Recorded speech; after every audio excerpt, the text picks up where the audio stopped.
देवघरामध्ये लावण्यासाठी तुम्हाला पण अशी धूप बनवायची आहे का, जी की खूप कमी साहित्यात आणि नैसर्गिक फुलांचा वापर करून बनवलेली आहे. चला तर मग ही धूप कशी बनवायची ते तुम्हाला मी सांगते. त्यासाठी वाळलेले फुलं घ्यायचे, जे की आपल्या हाराचे फुलं असतात. आपण ते फेकूनच देणार आहोत, तर त्याचा यूज या धूपसाठी करणार आहोत आपण. तर फुलं घ्यायची आहेत, तूप घ्यायचे, चक्री फूल, लवंग, कापूर आणि मध घ्यायचं आहे. ह्याच्यात तुम्ही प्रमाण कमी जास्त करू शकता, जसे तुमचे फुलं जेवढे असतील तेवढे. तर मी यामध्ये आता जो हार आहे फुलांचा, तो हार मी आता सोडून घेणार आहे. यामध्ये पिवळी आणि केशरी झेंडूची फुलं आहेत आणि आंब्याची पानं देखील आहेत. तर मी पानाचा पण यूज करणार आहे, जेणेकरून त्याचा वास अगदी छान येईल. तर एक एक करून मी ते फुलं काढून घेतले आणि ते पानं पण काढून घेतले होते. आता आपले पानं फुलं काढून झाल्याच्या नंतर जे फुलं आहेत ते वाळल्याच्या नंतर इझी हातानेच त्याचा चोळामोळा करून त्याला बारीक करायचं आणि फाईन पेस्ट करण्यासाठी मी इकडं आता मिक्सर जारचा वापर करणार आहे. तर जे आपले फुलं आहेत ते मी एका मिक्सरच्या भांड्यामध्ये काढून घेतले आहेत. त्याच्यामध्ये आंब्याची पानं देखील कुस्करून मी त्याच्यातच ॲड केली आहेत. तर हे एका मिक्सर जारमध्ये भरून घ्यायचं आहे आणि जे आपलं आता चक्री फूल, लवंग आणि कापूर आहे ते पण मिक्सरच्या भांड्यामध्येच टाकून द्यायचं आहे. कारण आता याला आपल्याला फाईन पेस्ट नाही म्हणता येणार, पण पावडर बनवायची आहे याची आपल्याला. तर छानपैकी मिक्सरला हे बारीक करून घ्यायचं आहे. अगदी आपल्या पावडरसारखं एवढं पण बारीक नाही, म्हणजे थोडं जसं जळेल ते अशा प्रकारे थोडं त्याच्यामध्ये भुगा राहिलाच पाहिजे. तर अशा प्रकारे त्याचं पावडर झालं पाहिजे. जळताना हे मदत करतील काड्या त्याला जळायला. तर आता वाटून झाल्याच्या नंतर एका मध आहे प्लेटमध्ये ते काढून घ्यायचे ताटामध्ये. तर आणि जे कमी जास्त प्रमाणात करू शकता. जे मध आहे त्याचं पण प्रमाण कमी जास्त करू शकता.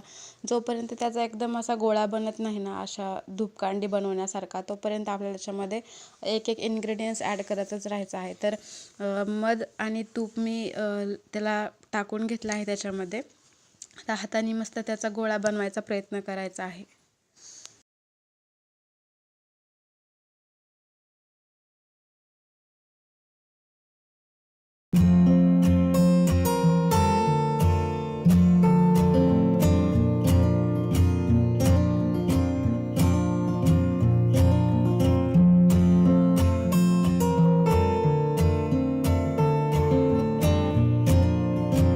तूप आणि मध टाकल्याच्या नंतर त्याच्यामध्ये आपल्याला गव्हाचं पीठ ॲड करायचं आहे. गव्हाचं पीठ टाकल्याच्या नंतर त्याचा एकदम गोळा बनायला मदत होईल आपल्याला. आणि त्याच्यामध्ये पाणी टाकून ते असं जसं आपण कणिक भिजवतो त्या पद्धतीने आपल्याला ह्याचा गोळा बनवून घ्यायचा आहे.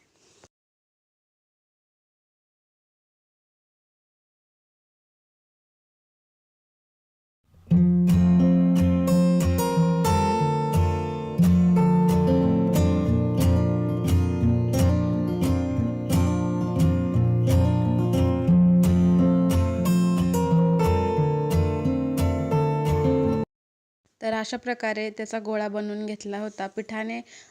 जर तुम्हाला असं वाटत असेल की त्याला कलर येणार नाही किंवा वास येणार नाही, तर असं काही नाही. आपण ह्याच्यामध्ये कापूर घातलेला आहे आणि लवंग, तर त्याचा वास तर येणारच आहे. तर तुम्हाला अजून काही वासाचे साहित्य टाकायचं असेल याच्यामध्ये, तर ते तुम्ही टाकू शकता. रोज वॉटर किंवा दुसरं काही तुम्हाला फ्रेग्रन्स आवडतो तो. तर अशा प्रकारे एक एक करून मी इकडे जे आपल्या धूपकांड्या आहेत त्या तयार करून घेते.